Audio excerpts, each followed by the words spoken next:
एक ऐसा अंतर्राष्ट्रीय ख्याति प्राप्त मानव जो गुरु प्रेरणा से पिछले 20 वर्षों से वानप्रस्थ जीवन जीते हुए 24 घंटे मानवता की सेवा में संलग्न है।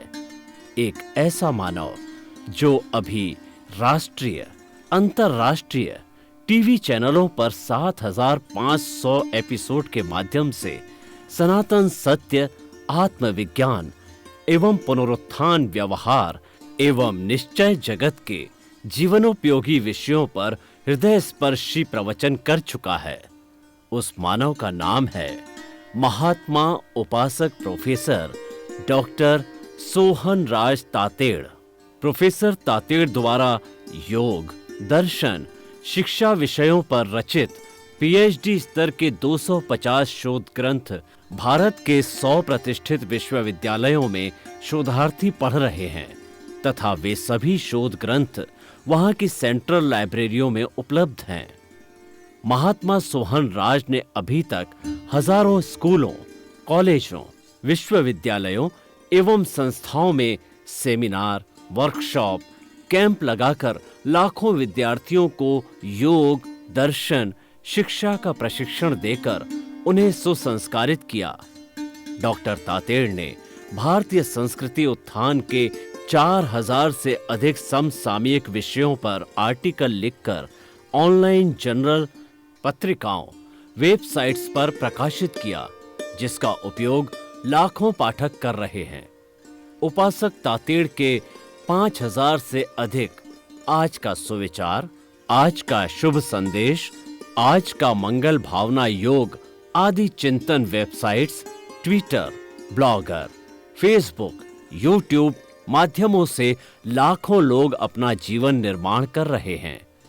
मानवता के मसीहा ऐसे महामानव महात्मा सोहन राज तातेड़ के प्रोफाइल को अभी तक विश्व के 20 लाख दर्शक यूट्यूब पर, 12 लाख गूगल पर एवं लाखों दर्शक फेसबुक, ब्लॉगर, ट्विटर और इंस्टाग्राम पर देख चुके हैं।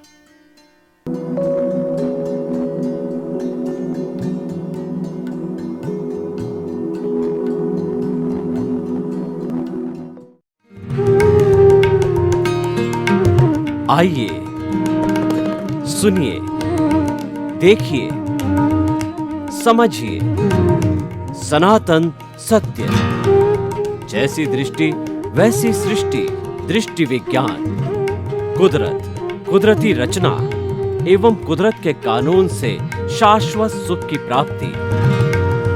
जोधपुर के परम पूज्य महात्मा उपासक प्रोफेसर डॉक्टर सोहन राज तातेड़ के निर्देशन में सनातन सत्य, जैसी दृष्टि वैसी सृष्टि, दृष्टि विज्ञान।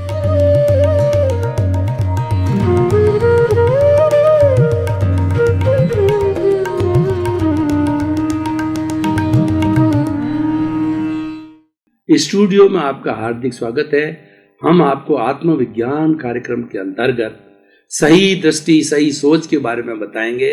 उससे आपकी रॉन्ग बिलीफ समाप्त होकर के आपकी राइट बिलीफ हो जाएगी और आप अच्छा इंसान बनेंगे। आपको सुख की प्राप्ति होगी और आपको ऐसा लगेगा कि मेरा मानव जीवन सार्थक हो रहा है, क्योंकि आत्मविज्ञान के अंदर आत्मा है। जिसके अंदर केंद्र में आत्मा होती है, गुणों का पुंज होता है, अच्छा ही होती है, उसके रिजल्ट है वो सभी अच्छे आते हैं। तो हम प्रतिदिन नए नए विषय लेकर के आपके सामने प्रस्तुत होते हैं। तो आज का हमारा विषय है धर्म मुझे क्या देगा। बहुत ही सुंदर विषय है और ये प्रश्नवाचक खड़ा करता है कि आखिर मैं धर्म क्यों करूं, उससे मुझे क्या जो मिलने वाला है। और बात भी सही है। व्यक्ति कोई कार्य करेगा तो वो सोचेगा तो सही कि मुझे इससे लाभ है या हानि है, या मुझे क्या मिलने वाला है, क्या लॉस एंड प्रॉफिट है। जब वो कैलकुलेशन करेगा तो उसका ये प्रश्न सार्थक है। और ये प्रश्न जिज्ञासा से भरा हुआ है और ये प्रश्न समाधान से जुड़ा हुआ है। जहाँ पर समस्या होती है वहीं समाधान निकलता है। इस तरह का ज्वलंत प्रश्न जब हम अपने आप से खड़ा करते हैं तो हमें उसका समाधान मिलता है। बिना जिज्ञासा के कोई समाधान नहीं मिलता है। और जिज्ञासा जो है वो समाधान करने के लिए उत्सुक होती है और समाधान मिल जाता है। देखिए, दो शब्द है, पहले तो ये धर्म और उससे प्राप्ति, ये दो चीजों को हम एक एक करके समझेंगे। सबसे पहले धर्म क्या है? धर्म के बहुत परिभाषाएं हमारी भारतीय संस्कृति में दी गई है कि धार्यति इति धर्म, जो धारण किया जाता है वही धर्म होता है। धारण करने का अर्थ ये होता है, अगर हम अच्छा आचरण धारण करते हैं तो हम अच्छे व्यक्ति बनते हैं, बुरा आचरण करते हैं तो बुरा व्यक्ति बनते हैं। यानी वस्तु के स्वभाव को हम धर्म कहते हैं। वस्तु स्वभाव धर्मा, वस्तु के स्वभाव को धर्म कहा जाता है कि वह वस्तु जड़ है या चेतन है या मिश्र है, उसके स्वभाव की जानकारी मिलती है। और एक परिभाषा ये आती है कि वस्तु का स्वभाव, यानी कि जो अग्नि है उसका स्वभाव है गर्मी देना, ताप देना, और पानी है उसका स्वभाव है शीतलता देना। अगर हम पानी में हाथ डालेंगे, वह ठंडे पानी में, और हम चाहते हैं कि हमको गर्मी मिले तो संभव नहीं है, क्योंकि ठंडक देना पानी का स्वभाव है। और अग्नि में हम हाथ डालेंगे तो हमारा हाथ जल जाएगा। वहाँ पर शांति की इच्छा रखना या शांति की बात करना वहाँ पर मुश्किल है, क्योंकि स्वभाव अलग अलग होते हैं। इसी तरीके से दुर्जन का स्वभाव होता है कि वह हर वक्त दुर्जनता करता रहता है, और सज्जन व्यक्ति का स्वभाव होता है कि वह हमेशा सज्जनता करता है।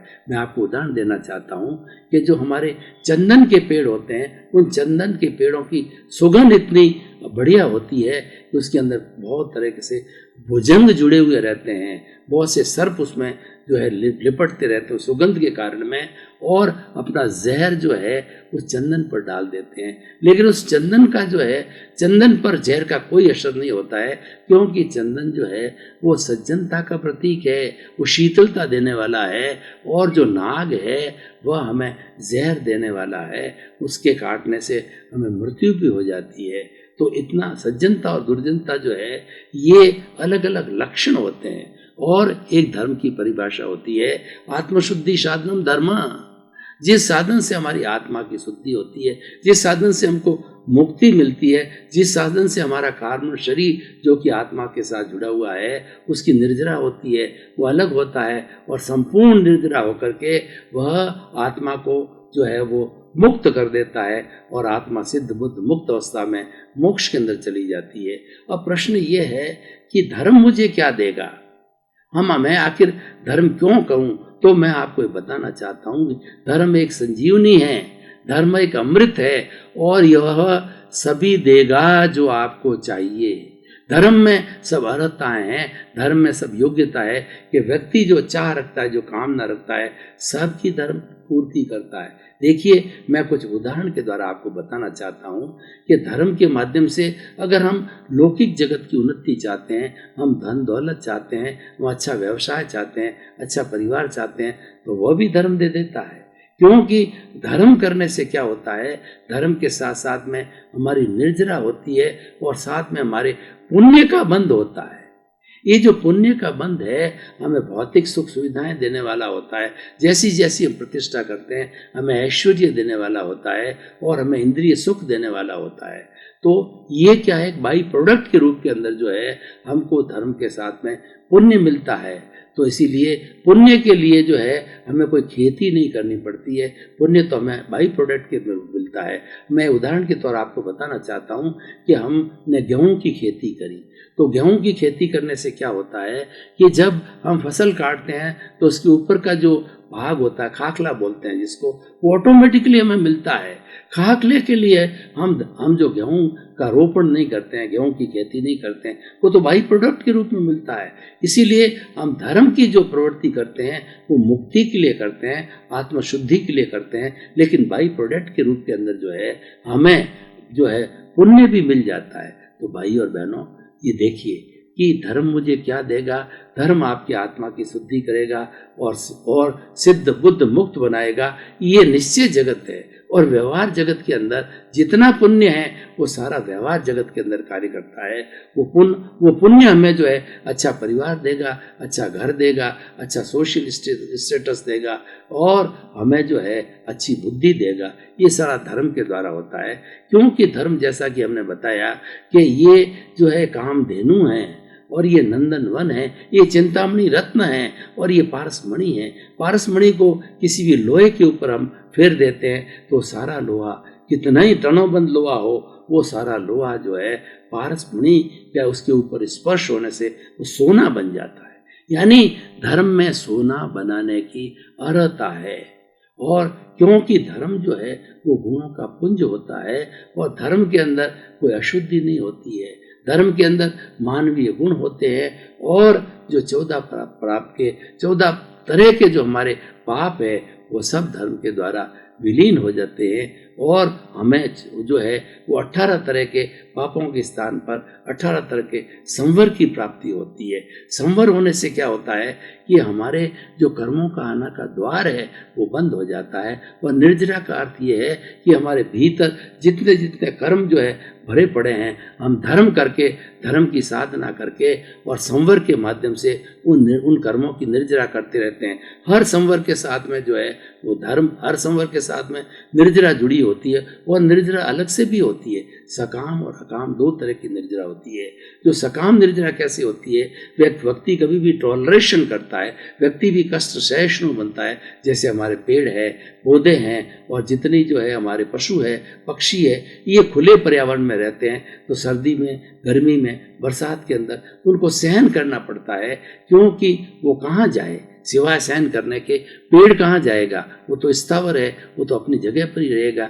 तो उसको जो है वो सारा सहन करना पड़ता है। जब ये सहन करता है तो उसके भी निर्जरा होती है, वो अकाम निर्जरा कहलाती है। लेकिन धर्म करते हैं तो सकाम निर्जरा होती है, क्योंकि धर्म के साथ में संवर जुड़ा हुआ होता है। हम मन वचन काया की जो भी प्रवृत्ति को जो है वो पाप प्रकृति से निकाल देते हैं। जैसे हमारी सामायिक है, आलोचना है, प्रतिक्रमण है, प्रत्याख्यान है, या ये सारी संवर की स्थिति होती है। संवर की स्थिति के अंदर जब हम आते हैं तो हमारे जो है वो पाप की प्रवृत्ति रुक जाती है और उसके साथ साथ में पुण्य का बंध भी चालू हो जाता है। और वो पुण्य जो है हमें सुख, सुविधा, धन, ऐश्वर्य जो देता है और अच्छी हमारे जो है वो जीवन को जो है अच्छा बनाता है। तो भाई और बहनों, हम ये कहना चाहते हैं, दुनिया की ऐसी कोई चीज़ नहीं जो धर्म के द्वारा न मिले। क्यों कि वो धर्म से ही जो है हमारे अच्छे आयुष्य कर्म का बंध होता है और हम जो है हमको अच्छा सोशल स्टेटस मिलता है। यानी धर्म के द्वारा ही जो है हमारा वेदनीय कर्म, आयुष्य कर्म, नाम कर्म और गोत्र कर्म का बंधन होता है। अगर हम सुविचारों में होते हैं, हम धर्म की क्रिया में होते हैं तो हमारा अशुभ कर्म बंद नहीं होता है और हम अधर्म की, पाप की स्थिति में होते हैं और उस वक्त में हमारा आयुष्य का बंद हो जाता, होना चालू हो जाता। तो अशुभ लेशियों के अंदर जन्म लेते हैं और शुभ लेशियों में जन्म लेने पर हमको मनुष्य जीवन या जो है हमें देवता का जीवन मिलता है। और अशुभ लेशियों के अंदर जन्म लेने से जो है हमें जो है वो तिर्यंच गति मिलती है या नारकी मिलती है। तो भाई और बहनों, हम ये कहना चाहते हैं कि धर्म हमें सब कुछ देगा, धर्म हमें शांति देगा, प्रसन्नता देगा और हमें शुद्धता देगा और हमारे जो बुद्धि को वह शांत करेगा। हर वक्त हमें अच्छे सुख की अनुभूति होगी, आनंद की अनुभूति होगी। क्योंकि धर्म करने से हमारी 3 प्रशस्त लेशियाएं पैदा होती हैं, जो तेजोलेशिया, पद्मलेशिया और शुक्ल लेशिया होती है। तेजोलेशिया होती है वो हमारा उगता हुआ सूर्य जिसकी लालिमा होती है, अरुणिमा रंग का होता है और ब्राइट होता है। उसकी जो धर्म के द्वारा जब हमारे ये लेशिया हमको शुभ भाव हमको मिलते हैं तो शुभ भाव जो हमें प्रसन्नता देते हैं, आनंद देते हैं, सुख की अनुभूति कराते हैं। और उसके बाद में पद्म लेशिया है, वो एक पीले हल्दी के कलर की जैसी है और ब्राइट है। ये लेशिया भाव के रूप में, जब ये लेशिया और आगे हमारे विचार के रूप में परिणित होती है तो हमें शांति देती है। शांति और प्रसन्नता ये जीवन का लक्ष्य है। कोई भी व्यक्ति जो है चाहे कितना ही धन कमावे, लेकिन उसके भीतर जो इच्छा रहती है कि मेरा जीवन शांत रहना चाहिए और उसके साथ साथ में मेरे जीवन में प्रसन्नता होनी चाहिए। क्योंकि शांति और प्रसन्नता 2 ऐसे गुण हैं कि जिसके अंदर व्यक्ति लंबे लंबे समय तक रह सकता है। व्यक्ति ज़्यादा टेंशन में नहीं रह सकता है और व्यक्ति जो है ज़्यादा दुख के अंदर नहीं रह सकता है। वो पलट करके वो सुख के अंदर और शांति में आएगा। उसके लिए हमारी ये तेजो और पद्म लेशिया ऊर्जा यानी शुभ भाव हमको मिलते हैं, और शुभ भाव वो धर्म के द्वारा होते हैं। धर्म की क्रिया हम जब कोई भी करने लग जाते हैं तो हमारे शुभ भाव होते हैं। और अब हम आगे देखें कि जो हमारा जो ये मन है, वो मन भी जो है धर्म करने से शुद्ध होता है। कई बार लोग जो है ये प्रश्न खड़ा करते हैं कि जो ये मन तो बहुत चंचल है, मन तो जो है वो बंदर की तरह है, और मन के लिए कहा जाता है कि मन लोभी मन लालची और मन चंचल मन चोर, मन के मते न चालिए पलक पलक मन और। लेकिन बेचारे मन को तो दोष दिया जाता है, विक्षिप्त होता है, हमारा चित्त होता है, और चित्त को चेतना की शक्ति कहते हैं। और हम मन जो है एक सर्वेंट है, और ये पराधीन है, और ये पौद्गलिक है। मनन के पहले मन नहीं होता और मनन के बाद मन नहीं होता। केवल जब हम चिंतन करते हैं तब मन आकर के खड़ा हो जाता है, और ये प्योरली टेम्परेरी तत्व है। और हमारी सारी साधना धर्म की साधना है, वो अमन बनने की साधना है। अमन का अर्थ ये होता है वीतराग बनने की साधना है। तो धर्म जो है हमें वीतराग तक ले जाएगा। ये धर्म का उच्चतम लाभ है, और भौतिक रूप से ये लाभ करें तो धर्म हमें पुण्य का बल देगा। पुण्य से ही हमें अच्छा परिवार, अच्छा घर, अच्छी पत्नी, और जो है अच्छे हमारे हीरे जवाहरात, बैंक बैलेंस, अच्छा बिजनेस, सारी चीज़ें जो है वो हमें धर्म के द्वारा मिल सकती है। तो भाइयों और बहनों, हम आपको बताना चाहते हैं कि आप जो कुछ भी चाहते हैं वो सब धर्म के द्वारा मिलेगा। आप कोई भी प्रश्न की जिज्ञासा आप खड़ा कीजिए तो मैं आपको बताना चाहता हूँ। आप मान लीजिए करोड़पति बनना चाहते हैं, तो करोड़पति बनने के लिए आपको अपना धंधा तो करना ही है, हाथ पैर तो हिलाना ही है। लेकिन उसके साथ साथ के अंदर आप अगर धर्म की प्रवृत्ति करते हो तो हमारा जो अंतराय है, हमारा अंतराय 5 तरह का होता है, और ये हमारी आत्मा की घात करता है। ये घाती कर्म है। अमृत जो अंतराय कर्म है वो किससे बनता है? वो बनता है हमारा जो है लाभ के द्वारा, और उसके बाद के अंदर वो हमारा दान, लाभ, भोग, उपभोग और वीर्य, 5 चीज़ों की जो है ये बाधा अंतराय कर्म से आती है। और अंतराय कर्म होता है वो धार्मिक प्रवृत्ति की तरह टूटता है। जब अंतराय कर्म बनता है तो किसी तरह का लाभ नहीं होता है, और कर्म टूटते ही, अंतराय कर्म टूटते ही जो है मनुष्य को बहुत बहुत लाभ होता है, और वो कुबेरपति तक बन जाता है। बहुत ऊंचे तरीके से वो लखपति, करोड़पति होकर के जो है वो अरबपति की श्रेणी के अंदर भी चला जाता है। ये सब धर्म के द्वारा होता है, क्योंकि अंतराय को तोड़ना होता है, वो धर्म के द्वारा तोड़ा जाता है। तो लाभ है, भोग है, उपभोग है, हमें धर्म के द्वारा जो है ये भोग उपभोग भी वो मिलते हैं शुभ रूप में। और उसके साथ में दान पुण्य की प्रवृत्ति आती है, ये धर्म के द्वारा अंतराय टूटने से आता है। हमारे जितना भी लक्ष्मी का संबंध है वो भी धर्म से जुड़ा हुआ है, क्योंकि लक्ष्मी जो नहीं आती है वो अंतराय के कारण आती है। उस अंतराय को तोड़ने के लिए हमें ज़्यादा से ज़्यादा लोगों को दान देना चाहिए, लक्ष्मी का सदुपयोग करना चाहिए, तो वो लक्ष्मी हमारे पास में और आती रहती है। हमने कई बार देखा होगा कि जितने बड़े बड़े मंदिर बनते हैं, वो मंदिर जो है हमारे शासन देवता होते हैं, वो ऐसे भक्त को तलाशते हैं पहले कि ये भक्ति के अंदर, इस व्यक्ति के अंदर भगवान के प्रति, मंदिर के प्रति अच्छी सद्भावना है, तो वो उसको तलाशते हैं, और वो हमारे शासन देव है, उसको खूब पैसा देते हैं। वो किसी न किसी जरिए, व्यापार के जरिए या प्रॉपर्टी में लाभ के जरिए या शेयर्स के भाव बढ़ जाना, किसी न किसी रीति से, किसी न किसी नियति से जो है वो जो है वो अपने भक्त को ये देता है, शासन देवी देवता, और भक्त जो है और उसका सदुपयोग करता है। उसमें एक बुद्धि का जो है आरोपण होता है कि तुम्हें मंदिर बनाना है, और हम देखते हैं कि जब मंदिर बनाने की बोली लगती है तो वह व्यक्ति सबसे ऊंची बोली लेता है, करोड़ों के रूप में लेता है। साधारण व्यक्ति होता है, लेकिन फिर भी उसको जो है देवता का आशीर्वाद मिला, तो उसके द्वारा उसका पैसा बढ़ता रहता है। ये किससे हुआ? ये धर्म के द्वारा हुआ, और दान देने से हमारी अंतराय टूटती है और हमें लाभ होता है। लाभांतराय जो है वो हमें लाभ नहीं होने देती है। ये धर्म की प्रथा जो है वो धर्म करने से लाभांतराय टूटती है। दान, लाभ, भोग, उपभोग और वीर्य हमारे शरीर के अंदर शक्ति नहीं होती है, तो वो भी अंतराय के कारण लगी होती है। सारे जो हमारे काम रुक जाते हैं उसके अंदर अंतराय का बहुत बड़ा रोल होता है। उस अंतराय को तोड़ने के लिए हमें धर्म की शरण में जाना चाहिए और धार्मिक प्रवृत्ति करते रहना चाहिए। इसीलिए कबीरदास जी ने बहुत सुंदर कहा है कि सुख में सुमिरन, दुख में सुमिरन सब करे, और सुख में करे ना कोई, जो सुख में सुमिरन करे तो दुख काय का हो। यानी इसका अर्थ ये हुआ, जब कष्ट में होते हैं, जब पीड़ा में होते हैं, तो हम भगवान को याद करते हैं कि भगवान मुझे कष्ट से, पीड़ा से निकाल, और मैं आपकी आराधना करूँगा, आपकी भक्ति करूँगा।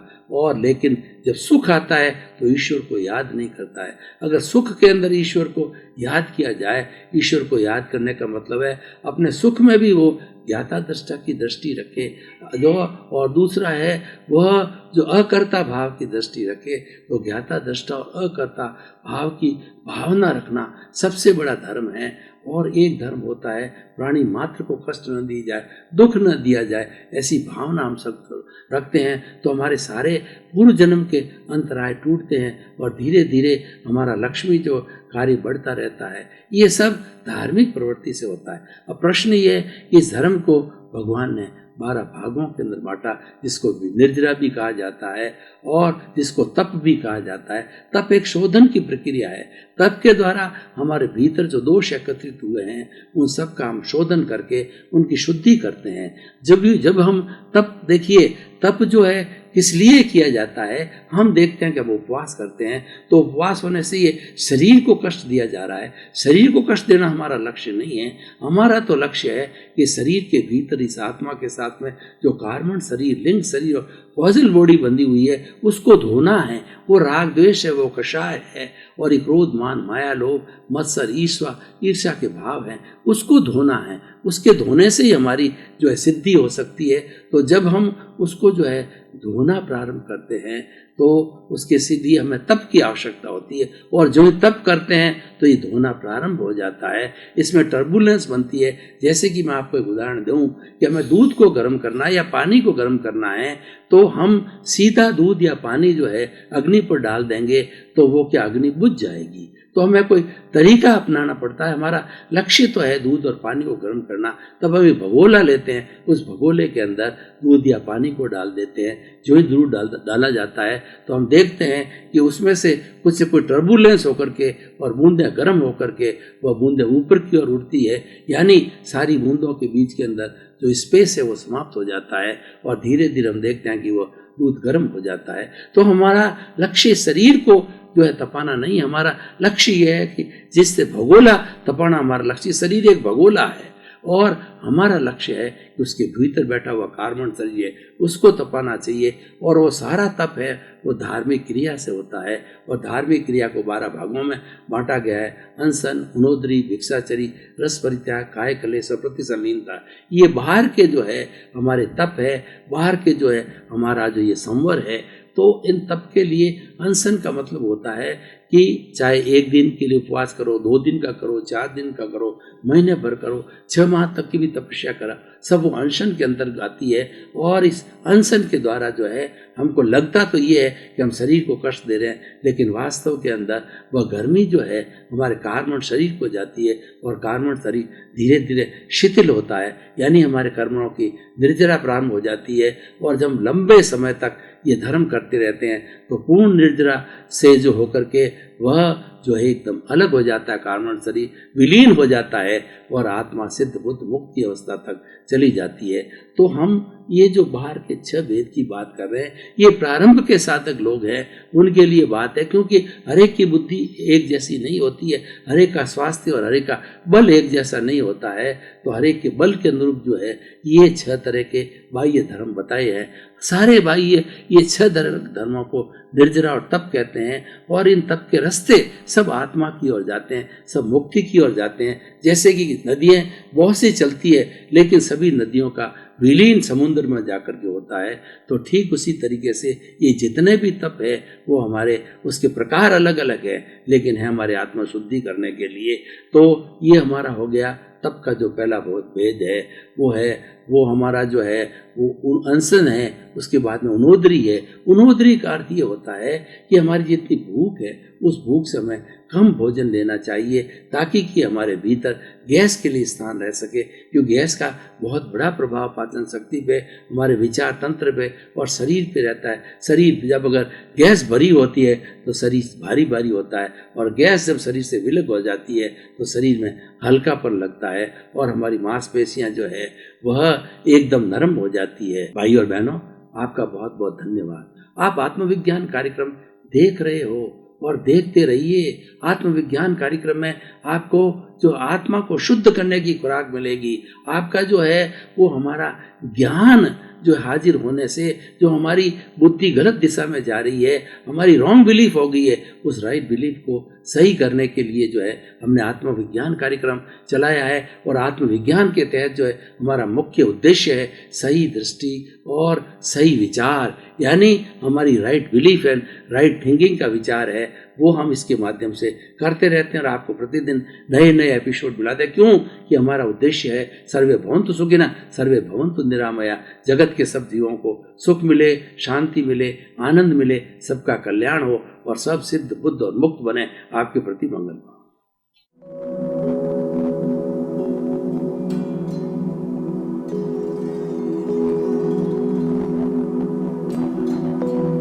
एक ऐसा अंतर्राष्ट्रीय ख्याति प्राप्त मानव जो गुरु प्रेरणा से पिछले 20 वर्षों से वानप्रस्थ जीवन जीते हुए 24 घंटे मानवता की सेवा में संलग्न है।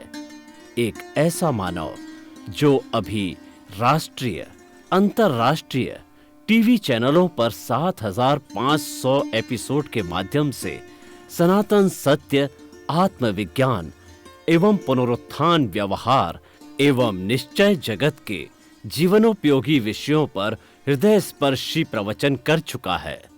उस मानव का नाम है महात्मा उपासक प्रोफेसर डॉक्टर सोहन राज तातेड़। प्रोफेसर तातेड़ द्वारा योग, दर्शन, शिक्षा विषयों पर रचित पीएचडी स्तर के 250 शोध ग्रंथ भारत के 100 प्रतिष्ठित विश्वविद्यालयों में शोधार्थी पढ़ रहे हैं तथा वे सभी शोध ग्रंथ वहां की सेंट्रल लाइब्रेरियों में उपलब्ध हैं। महात्मा सोहन राज ने अभी तक हजारों स्कूलों, कॉलेजों, विश्वविद्यालयों एवं संस्थाओं में सेमिनार, वर्कशॉप, कैंप लगाकर लाखों विद्यार्थियों को योग, दर्शन, शिक्षा का प्रशिक्षण देकर उन्हें सुसंस्कारित किया। डॉक्टर तातेड़ ने भारतीय संस्कृति उत्थान के 4000 से अधिक समसामयिक विषयों पर आर्टिकल लिखकर ऑनलाइन जर्नल, पत्रिकाओं, वेबसाइट्स पर प्रकाशित किया, जिसका उपयोग लाखों पाठक कर रहे हैं। उपासक तातेड़ के 5000 से अधिक आज का सुविचार, आज का शुभ संदेश, आज का मंगल भावना योग आदि चिंतन websites, Twitter, blogger, Facebook, YouTube माध्यमों से लाखों लोग अपना जीवन निर्माण कर रहे हैं। मानवता के मसीहा ऐसे महामानव महात्मा सोहन राज तातेड़ के प्रोफाइल को अभी तक विश्व के 20 लाख दर्शक यूट्यूब पर, 12 लाख गूगल पर एवं लाखों दर्शक फेसबुक, ब्लॉगर, ट्विटर और इंस्टाग्राम पर देख चुके हैं।